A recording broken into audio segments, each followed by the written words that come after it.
facing the police every single day. You get the whole thing. Say hi, Andy. I'm recording you. All right, you get the whole thing. Right? I got you. Ocean City cops are not people. Yes, they are. You know what's really criminal? What's that? Those knee-high socks. I know, but that's what the brown shirts wore. Inmates allege Charlotte jail COVID rules inconsistent. CCSO states they continue to follow federal, state guidelines. By Frank DeFury. Staff writer. Punta Gorda Charlotte County Jail inmates have voiced repeated complaints about how correctional staff have implemented COVID safety protocols. 3 inmates, who contacted the Daily Sun over the past 3 months, have alleged Charlotte County Jail has limited their time outside their cells per their protocols. I feel like they are using COVID to their benefit, inmate Cynthia Jones said about the jail staff. Jones has been incarcerated since July, charged with participating in a burglary. She denies the charge, claiming an acquaintance intimidated her and then pinned the blame on her. Originally, Jones was arrested in DeSoto County, where she was living. Its jail, she claims, is better suited to combat COVID. DeSoto County Jail provides disposable utensils and styrofoam cups to help avoid the risk of infection, as well as having separate showers for inmates attached to cells. When she was transferred to Charlotte County Jail, Jones alleged circumstances took a turn for the worse. The same trays and cups were washed out and used between multiple people. I work in the kitchen. Those trays aren't sanitized, said Jones, claiming the soap used to wash those items was not antibacterial. In the early days of the pandemic, CCSO produced a video to explain some of procedures for COVID-19.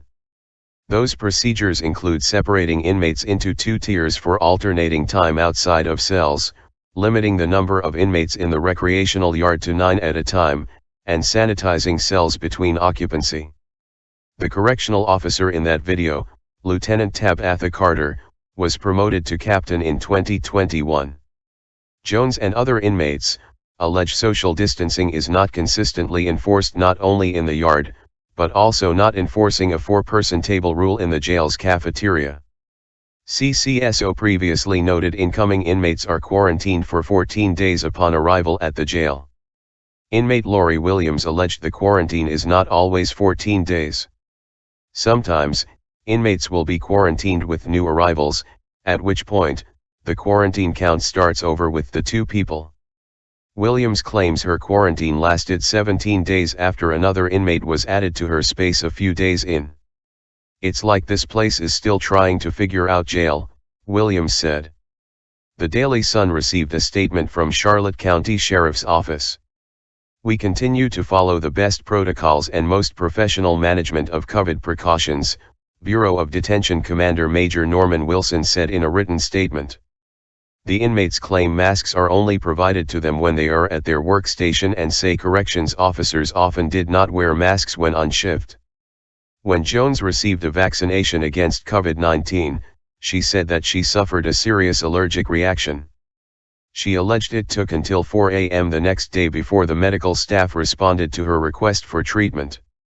Wilson said the jail strives to meet and exceed CDC and health department standards. We strive to be a leader in the management of this situation and meet on a continual basis to assure that we are providing a safe, secure, and clean environment for the individuals that are incarcerated in our facility, along with staff members, he stated. Charlotte County Sheriff's Community Affairs Specialist Chris Hall speaks during a COVID-19 discussion in 2020 with Charlotte County Support Services Lieutenant Tabitha Carter. Some inmates complain about procedures lacking to help prevent COVID-19 in the jail. Screenshot from Charlotte County Sheriff's Office. Copyright, C. 20